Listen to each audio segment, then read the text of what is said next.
Kubantu abayi 30,000 abosulelwe yintsholongwane yeCorona, abayi 17,000 bahlala kwisixeko saseNew. Lonto ithetha ukuba izixeko ezinabantu abaninzi zinamanani aphezulu okosuleleka yilentshongwane. EMzantsi Afrika, iGauteng lelona phondo lincinane kodwa linabantu abaninzi. Ugqirha Bandile Masuku wezempilo eGauteng uthe liphondo likulungele ukujongana nalo mngeni weCorona. Noxa iGauteng lelona phondo lincinane kodwa inabantu abaninzi kunawo onke amanye amaphondo nokwenza kube lula ukosuleleka intsholongwane iCorona.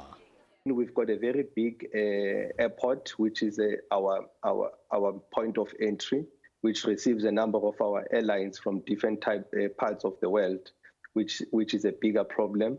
And the other issue is that we've got Pretoria, Tshwane, which is the diplomatic capital of all the embassies. Amaziko okuhlolela lentsholongwane bucala kunye nezibhedlele zabucala zithembise ngokolula isandla soncedo ngakwisebe lezempilo laseGauteng. Umngeni welisebe kukufumana iinkcukacha zezigulana ezifunyaniswe zinentsholongwane kunye nabantu abasondelene nazo ukuze nabo bahlolwe.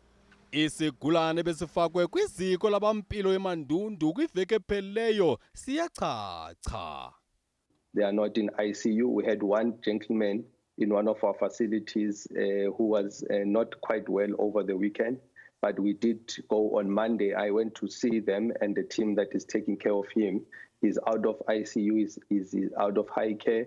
So we're actually even preparing for a point where by the weekend he would be able to actually get home.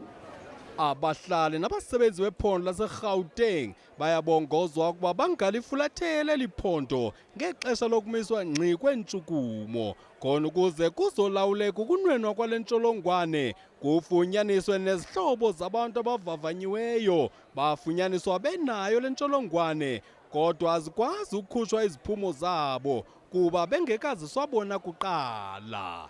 Kwiindaba ze-SABC ndinguJoe Manciya.